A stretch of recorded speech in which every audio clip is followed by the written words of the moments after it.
ngifuna nje usungiphendule lapho ukufunde nini. Lokho akubalekanga kakhulu. Kodwa kubalekile ukuthi ngifeze icebo likaNkulunkulu ngempilo yami. Sengisikhethele indlela ngizinikele kuJesu ngakho konke. Ungaze udele isikole. Yebo, ngidele konke ngenxa kaKristu, odela ukuphila kwakhe ngenxa yakhe uzokufumana. Manje lana ikhona nondlobani-ke. uJesu Kristu ungadla izwi lenkosi kube yilona elikuphilisayo ube ungafaki lutho esiswini. Kulotshiwe ukuthi umuntu akazuphila ngesinkwa sodwa kepha ngamazwi aphuma emlonyeni wakhe. Jesu Kristu is our provider. Uthi asingakhathazeki ukuthi sodlani sophuzani.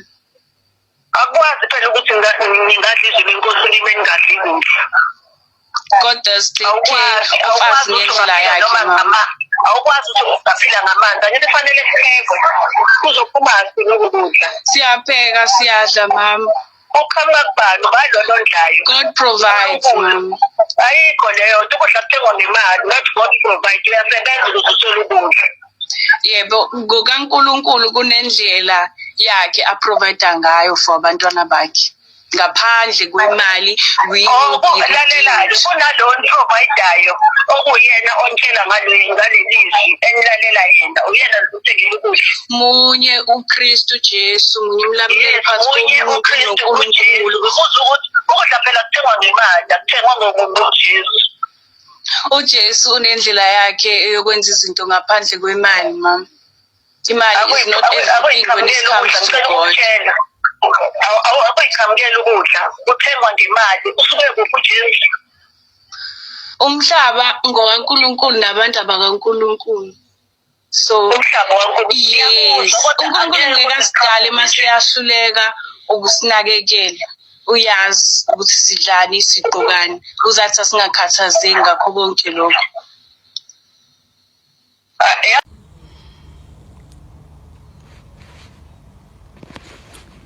Jesu Kristu inkosi, ngiyanibingelela nonke egameni lamdali wethu. Igama lami nolwazi wakangwani. So I would like to first start with clearing the rumors ukuthi ngilahlekile. Ngithi ngisho nje ukuthi angilahlekile, ngikhona, ngiyaphila. Okay, going back to my testimony. Okay, ekukhuleni kwami mina ngikhuliswe umama nobaba. So ubaba wami wayeyinyanga and then umama wami turned out to be isangoma. So vele ekhaya sikhule ukuthi yabona sifakwe intambo sisebancane enyaweni sometimes ezandleni intambo ebomvu nezigreen. And then ke baba wayesebenza ngemithi ke abantu befika kuye bezolapha. Yeah. So ubaba the day ke ashona wayikhipha intambo kithi wathi singaphinde sifake.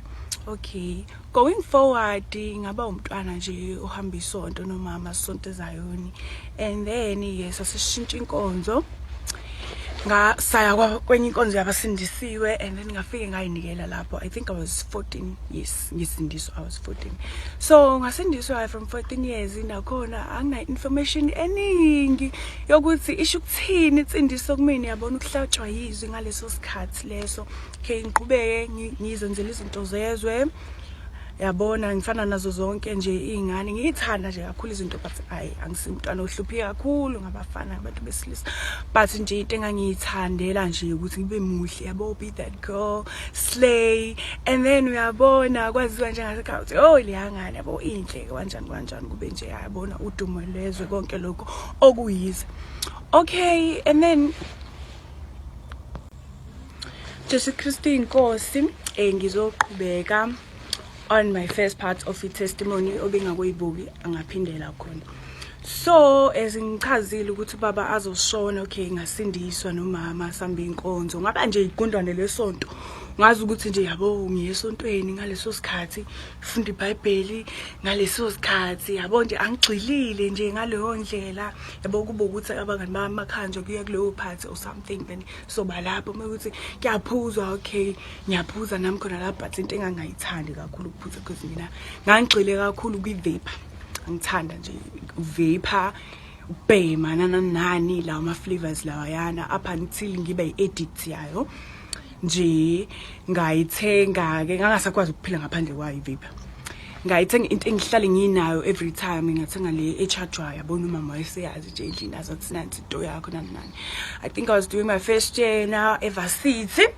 So now I'm starting to question insindiso yami ukuthi yo ngasindiswa nga14 and now I'm 21 and angilibona ushintsho ngempilo yami. So I started praying now, God, angilibona ushintsho, ngiyafuna ukukhula enkosini nami ngivuthe nje ngilibona ushintsho kimi, ngikubona uphila kimi. Then uNkulunkulu waziveza ke kimi kwaba ukuthi environment engangisonta kuyo vele, yabona into eyisono yayingashawa kakhulu. Ngokuthi ke ngaphuma ke kulo nkonzo ngase ngingena kwenye inkonzo ke lapho khona engakhula khona uNkulunkulu waqala khona nje ukungivezela nje izinto eziningi insindiso. Okay, ngaqala ke because ngiyomuntu ongathandi ukugqoka enye into ongangagqoka. I love ama mini skirts, short dresses, ama body revealing dresses, ngiveza amabele, yabona ke nama hips ngangithanda kubeze ngibaphaso that ngizokukhombisa ama hips ami ukuthi hey me look girl. Okay, yeah. After that, uNkulunkulu ke ibe nayo conviction ukuthi okay now I need to change clothing yami. Ngqale ke ngisho wardrobe wami ngithenga ingubo nje ezongikhabarisha ibody yami, because now I'm starting to understand ukuthi this is the temple of umoya engcwele. Now this body of mine doesn't belong to me. Now the Holy Spirit lives inside me. So ngalokho mele ngunikele umzimba wami ukuthi ube itempele likaNkulunkulu ngopheleleyo. So now I started respecting umzimba wami, ngafihla amabele, ngafihla amathanga. Okay, qhubeke nohambo lwami. Ngiqale ke okay sengenza unyaka wami wokugcina eVarsity. Currently I was doing in-save for 6 months, so noma ngasakwazi ngiqeda ke bengino 2 months. Okay, so Kristu inkosi ngiyanibingelela egameni lika Jesu. This is my part 3 of testimony yami. Okay, ongakwazanga ukubona ukuthi kwenzakalani from part 1 part 2 you can go back. So ngizoqhubeka ke. So bese ngenza unyaka wesithathu in-save. So now I'm starting to question impilo yami. Ukuthi okay ngiyabuka manje ukuthi okay kuyaphithizile emhlabeni, abantu bayavuka imisebenzi baye emsebenzini, abanye baye ekoleni, and mangifika lapha I didn't have peace emoyeni wami. Like now sengiyaqala nginembuzo ukuthi uNkulunkulu yini ongilethele yona la emhlabeni. Ngiyathatha ngiyabuka ukuthi oh ngihlezi ngikhathele ama assignment ngalana nawo nomsebenzi uyangixaka kuningi. Ngiyabona ukuthi ngesikhathi saNkulunkulu angisasitholi, mangibuya ngikhathele, angisakwazi nokufunda iBhayibheli lami, sengihlula nakumnika nalelo 1 hour lelo uNkulunkulu. Uyabona nje kunzima, ngiyeza ukuthi spiritually I'm being drained. Ngiyabona ukuthi ngilokho engihlehla kuNkulunkulu, the more ngenza lezi zinto ngiyahlehla kuNkulunkulu. So now I'm like no, mina sengikhathele, sengifuna ukwenza icebo likaNkulunkulu ngempilo yami, because I'm sure ukuthi asizela ngizofukuza la emhlabeni. God has better plan. Uma ethi uNkulunkulu asingakhathazeki ukuthi udlani, so buzani why manje mele sihambe sofukuza kangaka ufukuzelwa imali. Nanokuthi okay now ngiyathatha ngiyabuka ukuthi okay why abantu abasindisiwe befana nabantu basezweni. Okay ngibuka kanje manje ukuthi sonke sifuna imali, we chasing money. Ekukhuleni kwethu thiwa asihambise esikoleni, wonke umuntu iphupho lakhe.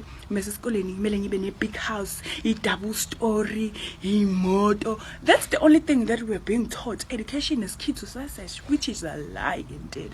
Hayibule education ekuthiwa success. Now ama graduates, abantu ba graduateile, imisebenzi ayisatholakala. Dololo yathi sengiyayibuka le nto ngithi hayi ngeke komsiza ngani umuntu uzizwe lonke alehlela ukuphila kwakhe ukuthi this doesn't make sense to me. Like thiwa uthi uNkulunkulu ningakhonze amakhosi amabili okumamona, which is money and naye. So ngiyabona ukuthi asikhonzini uNkulunkulu ekuvukeni kwethu njalo siyosebenza lapha yana kulabo abantu, and siyazi abaphathi bethu abaningi abakholwa kwezinye indawo ezininkampani kwenziwa lokho kwenziwa ngaphansi abakwazi bodwa, and then sihambe siyosebenzela labo bantu labo esazi kahle ukuthi laba kunama rumors going around ukuthi they are killing people or doing what and what and what. So I'm just like mina no, there must be life out there, like more than this. Like mina ayingeke ngikwazi ukuphila lempilo lena, like ngiyalifuna ukulifeza icebo laNkulunkulu because manje sifuna imali, and uNkulunkulu usho kahle ukuthi provide. And uthi uNkulunkulu ningayibekela ingcebo yenu emhlabeni lapho khona inonto namasela azofika ayebe. But ithina sithola like we are trying to save this life. Hey mele ngicina imali ngiyenzela abantwana bami, saving imali na sazi kahle ukuthi zonke izinto ezila emhlabeni it's only temporary. So kuzongisiza ngani okay senginayo ke le moto umuzi and then I've achieved it. And mangithatha ukubheka akukho kwaneliseke enyameni. Inyama ihlezi ifuna more and more. And mase ukubheka labo bantu laba abasebenazo zonke lezi zinto lezi ezweni lonke, they don't have peace. Abanakho ipeace ekulala kwabo, ukudlinza kwabo, bafuna imali. Bantu bakhathazekile, abantu ba depressed, abantu ba stressed. Imali, people have been told ukuthi imali can solve all your problems, money is everything. Kanti akunjalo, ukuba nje noNkulunkulu uphelele. uNkulunkulu nje eyedwa uphelelisi. Ngiyanibingelela egameni lika Jesu Kristu. This is part 4 of his testimony yami. So okay, after ukubona ke ukuthi izwe is chasing imali and mangithatha ukubheka ibandla laseqaleni nebandla lamanje akufani. Mangithatha ukubheka ibo Stefani babethelwa ngamatshe baze bafa ngalo leli ivangeli, Paul baboshwa ngalo leli ivangeli. So now ngiyaqala manje ngiba kuthiwa ibizwa ngani lento lena ukugqugquzeleka kokuthi nami ngiyafuna ukufana noPauli silandele einyathulweni zika Kristu nathi njengoba lishiza ukuthi ufuna ukuthi simlingise. So now ungafika esinqumeni sokuthi ke mina nolwazi ngwane ngizodela konke, ngizodela ukuphila kwami ngenxa yakhe njengoba lishizo lakhe lithi lo lahlelo ukuphila kwakhe ngenxa yakhe uyakufumana. And whoever that loves his mother, brother and sister is not worthy. Ngase ngibona ngithatha izwi likaNkulunkulu lichaza ukuthini lelizwe le, which means uNkulunkulu mele abe priority in everything that we do. God come first. Uma ethi you should love your God with all your heart, soul and mind. Kusho ukuthi ubusuku nemini mele sidlile ngoNkulunkulu, hayi ngemali. Hayi ngemali uNkulunkulu. So uNkulunkulu mayithi angizelanga uzoletha ukuthula emhlabeni, ngizoletha inkemba kahle kahle, ngizohlukanisa unina nendodakazi, uyise nendodana, which means vele kwaseqaleni uNkulunkulu wayezohlukanisa ngenxa yokuthi uma usuyithathile vele lendlela lena indlela zizohlukana bazalwane. Njengoba bese ngichazile ukuthi okay as my mom eyisangoma ubhawa down kwamanye ama-altar angafani nawamina. Ngazi ukuthi manginenkinga kwenzeka ukuthi ngiyaguqa ngithandaze ngifate nginxuse kuNkulunkulu wami. So ngase ngithatha isinqumo ke ngabazisa-ke abazali umama, ngamazisa ukuthi manje ke sengidela ukuphila kwami ngenxa kaKristu Jesu ngoba uNkulunkulu uyabuya and mina ngifuna ukuyiprepare mina myself endleleni yami ukuba ngigcine icebo likaNkulunkulu, ngashiya isikole, ngashiya inseko, ngashiya ikhaya ngoba ngiyofunda ngombuso kaNkulunkulu. Jesu Kristu inkosi, ngiyanibingelela egameni lika Jesu. This is part 4 of the testimony yami. So ke mina nolwazi ngwane, akekho ngifosile, angithunjwanga, akekho wangikhomba ngesibhamu, ngizibonele mina, ngayithathela mina uqobo isinqumo sokuthi ngidele konke uphila kwami. So yebo amaphupho benginawo obvious, ukhula nami ngibe nemoto zami, umuzi wami, sinomaya bosibe right sibe njeyana.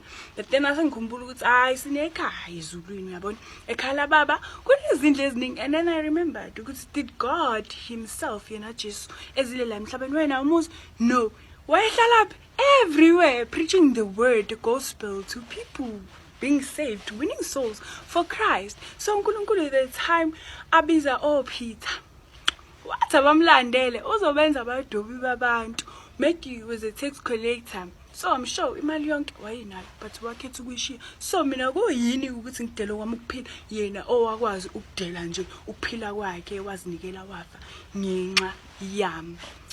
So ke mina nolwazi ngwane ngizofeza icebo laNkulunkulu ngempilo yami, ngizoba isisebenzi sika uNkulunkulu ngofunda ngombuso kaNkulunkulu hayi enye into. Angisafune lutho, angisefuna kuzwa lutho ngezinto zasezweni. Ngizibonile zonke and it doesn't interest me anymore. I won't lie. Like kungaba yizi ukubuyela kwami manje esikoleni because manje sengiyazi okuningi. Sengibonile okuningi. So manje sengifuna okwaphezulu. Thiwa uma nafa kanye noKristu, funani okwaphezulu. So manje sifuna okwaphezulu. Kunjalo nje njengoba ngisho okay, so umama ke ngimtshela bangalula vele ke izimpi zibe khona. So ke the first day ke ngiyomtshela ngayenza i-setup nje in the garden eBotanic just to thank her. Ngacela bangidesignele ngakhokha, then I set up for ama gift and then ngambonga ukuthi ngikhulisile mama and ngiyamthanda mama and mama bengifisa ukumenzela izinto ezinhle. You know, we plan as people but God decide. Yabona bengesinhloso yami yasiqaleni yabona, but then wafika uNkulunkulu masefikile enyameni yashintsha impilo yomuntu and I wouldn't resist masekhulumile ubaba. I would do as he says. Intando kaBaba ayikaze yalula, intando kaBaba ayikaze yamnandi. So kuwabiza ukuthi ife intando yami afe uNolwazi so that Christ can live in me. Mele ngife mina, my interest, things that I love, it no longer works. This is no longer my body, it belongs to him. My life belongs to him. It's all for his glory. So abangalula okay umzali ngamazisa ke the first day ke wahayiza ke iBotanic yonke waguqa phansi wacela ukuthi bamkhulekele ke ngathathwa emba lapho ngayisoko befundisi sakhuluma nabefundisi ke bathiwa ayikho lonto uNkulunkulu onjani oyikisa abantu isikole njengoba bengishilo. Angitshelanga uNkulunkulu ukuthi ngiyeke isikole mina ngithathele mina uqobo isinqumo. But yes, I did have an encounter ukuthi God is coming back really soon. Wathi useduzane. So mina ngase ngayibheka ukuthi yo mangasabuye manje ngizosala. So ngase ngakhetha ukuthi ngiyashiya phansi konke. Jesu Kristu inkosi ngiyanibingelela egameni lika Jesu umfeli wethu. So this is part 5 or 6 if I'm not mistaken of my testimony. 6, yeah, really part 6. So ke le sizoqala crucifixion yami, crucify umndeni wami and those people that I hold dearly to my heart. Okay. So mama ngimtshele ke ngimazise okay ngicine lapho khona angithathe ngiyiswa kwabafundisi ke ngakhulekelwa ke and then umama wacabanga ukuthi nginamadimoni kwabuzwa kwathiwa mina angikhipha amakhodi ngidla amagazi abantu ngijoin ikhathi kwenye inkonzo mind you ngiyaphinda ngiyasho indaba yoNkulunkulu nomuntu is not about church. Salvation is very personal. Ingawe noNkulunkulu lento abantu besithathu abadingeki, awukho sonto, awukho umuntu owangitshela ngasathathela mina qobo lwami isinqumo. uNkulunkulu akekho esontweni, uNkulunkulu kuwe uphila kuwe and you are now the temple of God. uNkulunkulu atholakala kuphela esontweni futhi amasonto manje bathathu I don't even think the Holy Spirit was there. Mind you ngasindiswa mina nina 14 ngangena moya ngcwele sonke leso sikhathi moya ngcwele I just receive him now. Sonke leso sikhathi ngangizenzela intando yami ngizenzela mina kungikho lutho engikhuzayo ukuthi nolazi irong ke lento yenzayo shintsha ukwenza ngangizenzela nje. Look where I'm telling you, you're the cold or worm because I will spill you out. So khethe kushisa.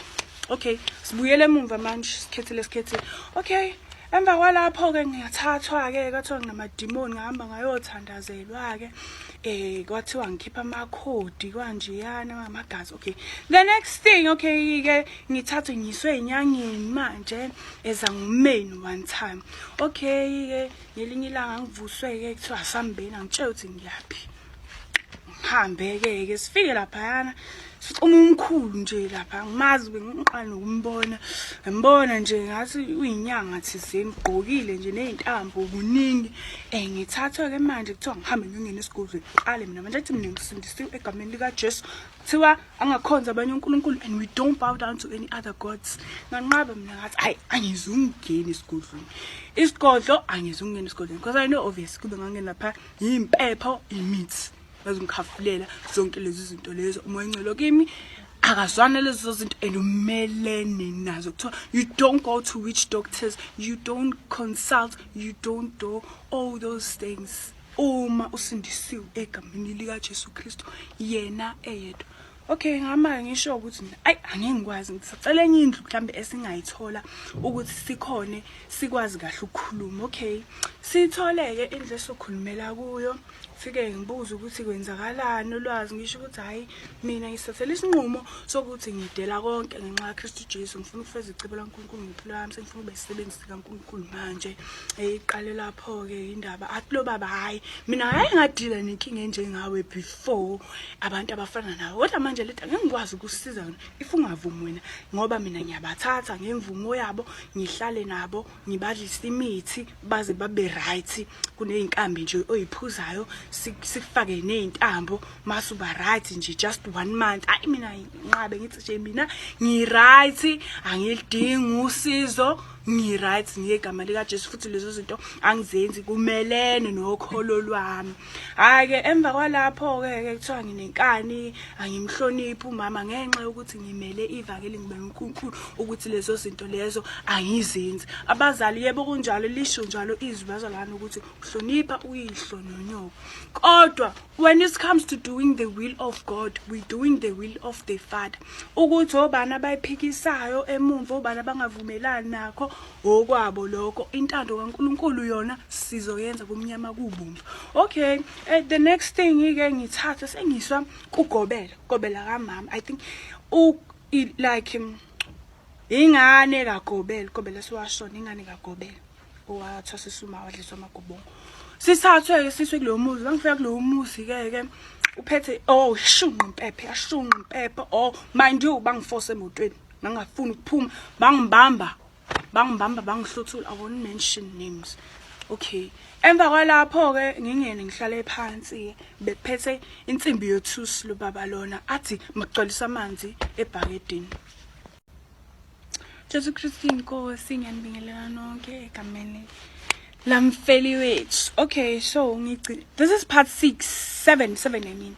Sorry, part 7 of my testimony. So ngigcine lapho khona ke ngithathwa ngiyiswa kuGobela son of my mom. Okay ke masifika ke akuthiwa agcwalisa amanzi ke ebhakedini 5 liter.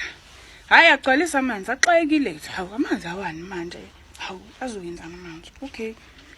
Ahlala phansi uphethe insimbi yethusi nje insimbi. Hlala phansi ngibuza nolazi kwenzakalani sangana umuntu enguzwayo. Kwenzakalani? Mina ngitshela hayi. Ngikhetha indlela mina yokudela konke nokuthi ngibe umfundi kaJesu full time ngofunda ngombuso kaNkulunkulu manje. Hayi ke iqale lapho ke indaba ngibuza ke izinto eziningi nizodlani lapho ngisho mina Jesu uthi singakhathazeki usudlani sophuzana. Hawu njengoba usushiya amaphupho akho ini ushiya uma wakho nani ngisho ukuthi hayi angibalahli ngiyofeza icebo lika uNkulunkulu. uNkulunkulu evuma then ngisazobabona sazohlangana. Okay iqale lapho ke indaba kaqala bomuntu engathiwa ngithandazela nje lahlaya ngithandazeli kahle. The next thing insimbi yethu sende ngaka ngiyabhaxa ke manje uyangishaya not like uyangithi uyangibhonya uyangishaya yabona uhlangothi lami lonke lo nala on my back uyangibhaxa uyangishaya ngeyitembu nalensimbi lena.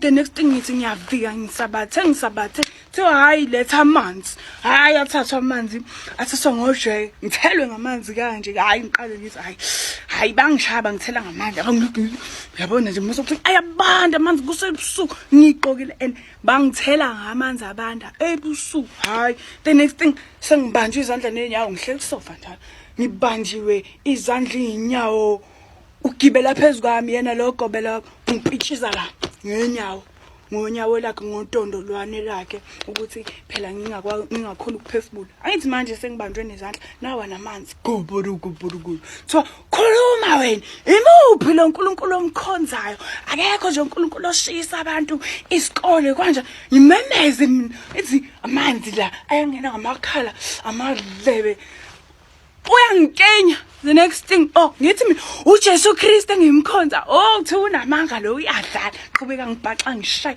umunye ngithela ngamanzi bangibambile la ezandleni. Mind you my mom was just standing right there watching.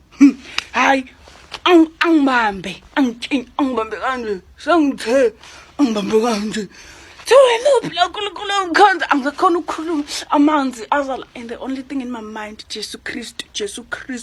Because now there's people that I love the most. Bayangibuka lana ngathi ngiyasangana, ngathi ngiyahlanya mangithi ngikhona Jesu Christ.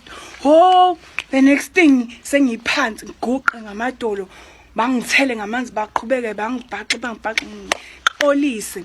Ngazi ukuthi ngixolise la, ngixolise-ke manje ngiyabona ukuthi lento yabo ngeke bezibeke cause uthi koze kuse la. Ngehlale wena, ngehlale lo msangano wakho uzophuma la sewu-right. Aqhubeke bangibhaxe hayi ungithela ngamanzi bangigwilizisa kahle because angikhona ukukhuluma. Yabona bayangikhulumisa bangithela ngamanzi uthi sabathe nje angena amanzi kanjalo. Cishe ngafangalela la ngangubomhlubuzulazulu and everything was just blurry. Ngiyeza ukuthi yabona manje ngiphelelwa amanzi and amanzi ngiyabona ukuthi asedlulile la ayahamba ayesela.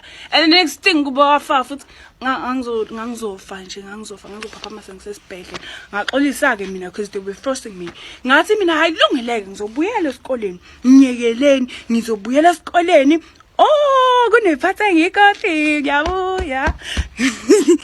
Jesu Kristu inkosi, ngiyanibingelela. This is part 7 of i-testimony yami.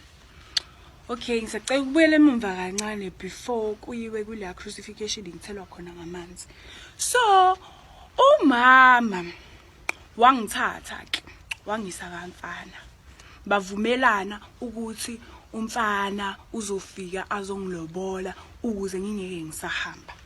Hayi ke ngithathwe ke ngikhishwe khanjwe ke ebhishi ke sobhuda ke angitshela umama ukuthi wena nolwazi uzizwa kanjani ukuthi sifike lapho kini sizoletha abakhongi sizokulobola nje ubunkosikazi kamfana wami. I won't mention names.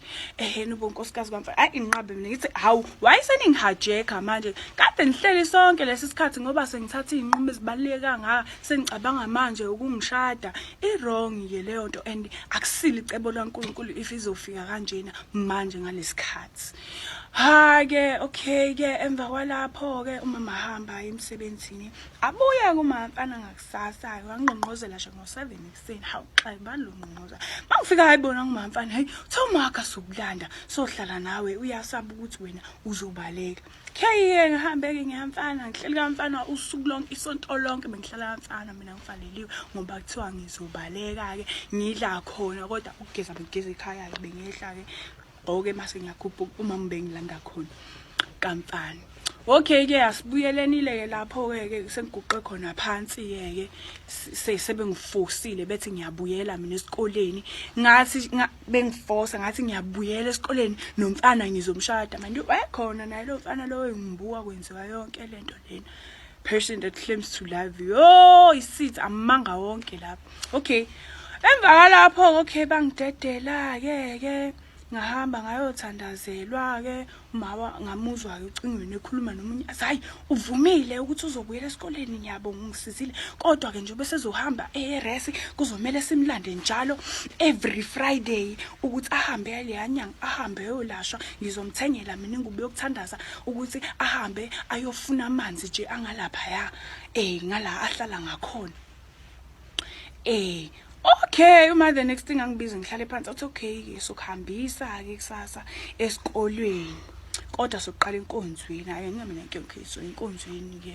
Alright asho ukuthi njengoba uhamba angisafune bangani awusayi kwasemasontweni kwathatha amaBhayibheli ami ama-Bible diaries ami kwathiwa ngeke ngiphinde mina ngifunda iBhayibheli lona leli ngifaka amadimoni ukuthi ngingalaleli ngingezwa lutho lathatha iBhayibheli lami uma wathatha ifoni yami wathi ngivula iphini wadelete zonke inamba zosisi bami in Christ nabo bonke nje abantu ebengizwana nabengenza nabo ama-Bible study besifunda nabo nje sikhula namadu bebengazi lutho shema abanye.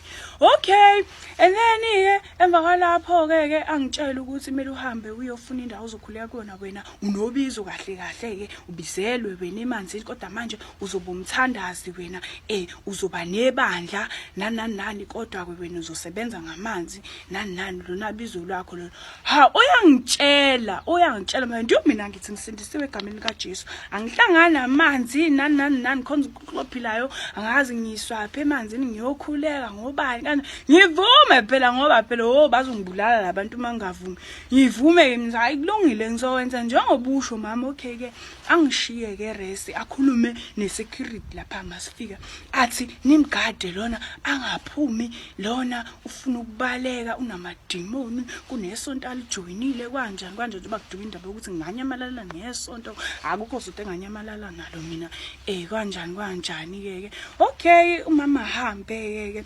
ngibhaleke incwadi ke emva kokungishiya ngibhale nje incwadi yokuthi mama ungilimazile ngalokho okwenzileyo kungibhuna inhliziyo ngoba ngithala 9 months kodwa the day ungibuka ngifa wayiphula inhliziyo yami kodwa ngiyakhuleka ukuthi uNkulunkulu angisize ukuthi ngixolele nginthiselele ngalokho engikwenzile mina sengithatha isinqumo sokuthi ngihambe ngidele konke ngiyahamba ekhaya ngiyoqala impilo kabusha ngiyofeza icebo likaNkulunkulu ngoba isisebenzi sika Jesu Kristu ngibhalile encwadini ngibhalele yena nomfana ke ngoba sengi-end izinto official ukuthi ake ngiyashiya manje ngishiya konke ke manje Ntombi noJesu gele Ntombi noJesu ayijolo enye into sitha bese sibambe ngayo umjolo ukuthi hayi as long as you don't kiss nje as long as you don't have sex that is all a lie into besicashe ephansi kwazi ukuthi ngoba besindisiwe soba u2 behlangana ngaleso sikhathi ngoba sithi senza ama Bible study nani sijabulisa inyama.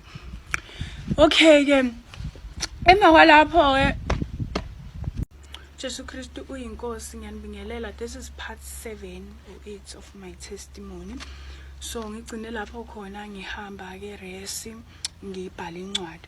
So ke ngithumele enye bathatha inamba yami room number yami ama security lapha ezansi.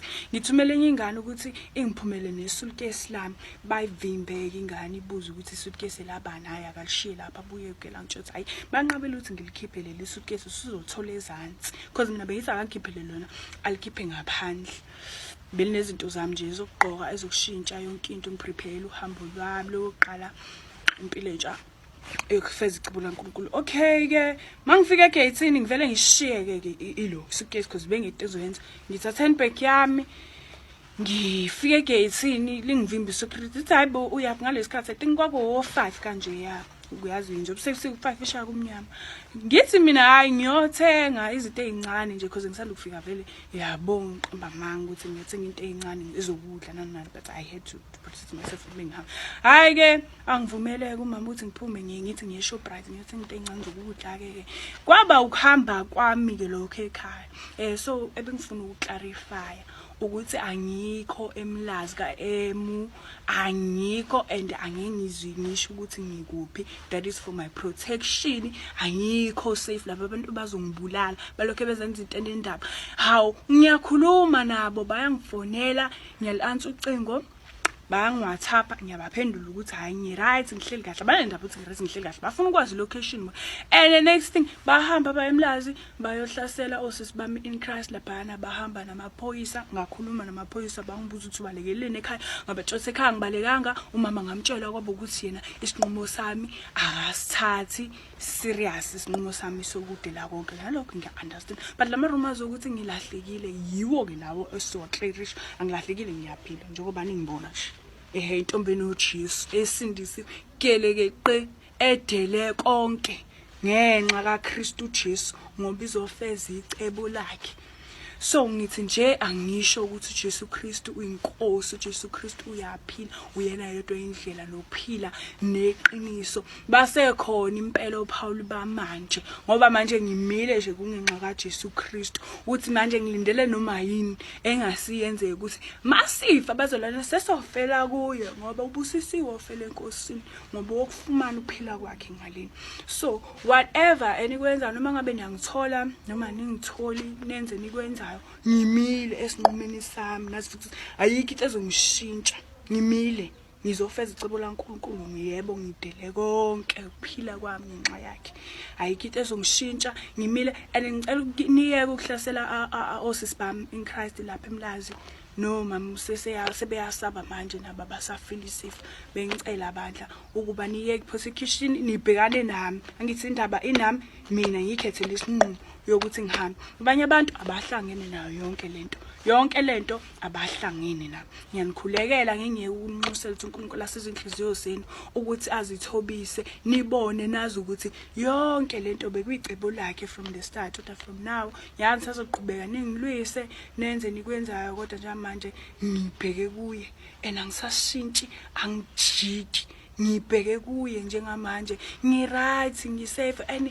ngihappy la ngikhona nginokunye ukuthula lana lapha engikhona kunokuthula nje ongeke kufaniswe nokuba sezonezweni ngiyaphithizela ziningi izinto ezenzakala ezweni ngiright nginokuthula angifoswa nje baningibona nje ngigqokile ngifudumele futhi ngimuhle nginje uJesu Kristu impela uyangiphilisa manje ungifike nginalutho lana impahla ngithi ngitshelela ukuthi zasala lapha eRest uNkulunkulu wangiprovide yabona ngigqokile nje okusho ukuthi uNkulunkulu can take care of you. You don't have to worry ukuthi uzodla nizophuza nizogqoka angenalo ngisho ithawula lilokugeva but God provided ukuthi how just trust in him uyena oyindlela nephila neqiniso oJesu yabusa amen.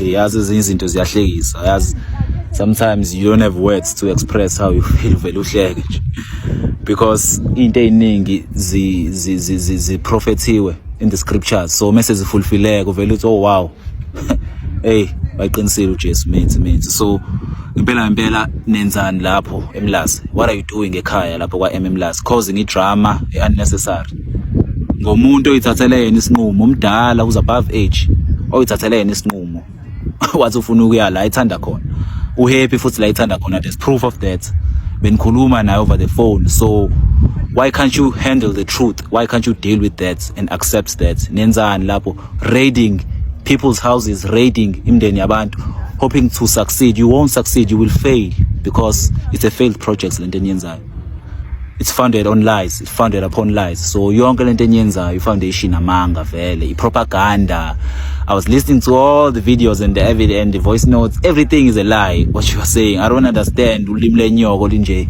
usatha kuzo mekuthiwa usathana inyoko endala so why do you allow yourselves to be used by the devil why yes we are a disappointment to God why sivuma ukusetshenziswa usathane kanje in front of the whole world right now this whole thing is a lie it's propaganda there's evidence I have proof of everything I have the truth I will upload it here on my profile so hey Nkosi yami ngiyamthanda uJohn methi ku chapter 1 lapha ku verse 4 methi the light shines in darkness and the darkness could not comprehend it so often more often amanga they spread fast so propaganda vele yona spread kakhulu fast but into engithanda when the truth comes out eventually when the light shines ubumnyama buyabaleka amanga those who were spreading amanga they are found in shame uma sekuvela iqiniso so bonke labo bantu enibaradayo lapho abahlangene nayo yonke lento le so why don't you deal with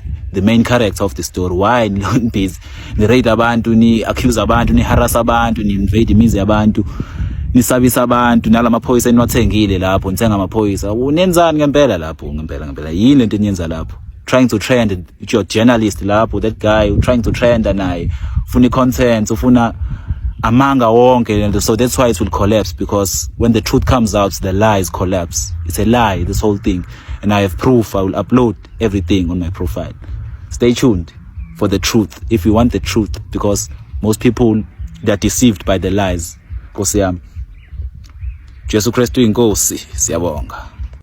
Hello good people, welcome back to this channel. If you are new here, please make sure you do the right thing.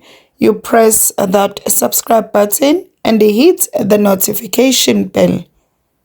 Yo good people, yazi into yenkolo inkinga kakhulu ngoba sengabantu vele sikholelwa ezintweni ezingafani. Yabona le ndaba kaNolwazi le izusa ubuhlungu kakhulu when it come to ukuthi uyekele isikole wahamba wayohlala la kahlala khona ekhaya labafundi laba nje bona bathi imfundo into kaSathane. And kulesikhathi esiphila kuso ayikho into ebaluleke njengemfundo bafethu. Ukufunda kubalekile and kubhlungu futhi nakubazali bakhe ngoba bona bayi-understand le inkolelo le kaNolwazi asayijoyinile. Yazi kungcono uma ngabe kuyinto enormal like eyaziwayo. Mangabe let's say yini kusindisiwe basindisiwe wena uzila uyokhonza la kukhonzwa khona amadlozi. At least lokho into ezenzakalayo nje emhlabeni like it's a norm. Unlike ukuthi nje uye la ukuthi umndeni wakho understand at all ngenkolo yakhona eyikunzima shame because umama wakhe manje ufila ngazathi uluza umntanakhe kungukuthi ukhulile ungaka nje uNolwazi ingenxa kaNkulunkulu obviously nosizo labazali bakhe bamfundisa esikoleni bamfaka esikoleni wafunda la sebanethemba khona lokuthi isikolo sakasiqeda sakazozimela watshintsha uNolwazi. Inzima le ndaba le. Good people, please comment below. Tell us what do you think. Don't forget to like, share, and subscribe. Bye. See you on the next one.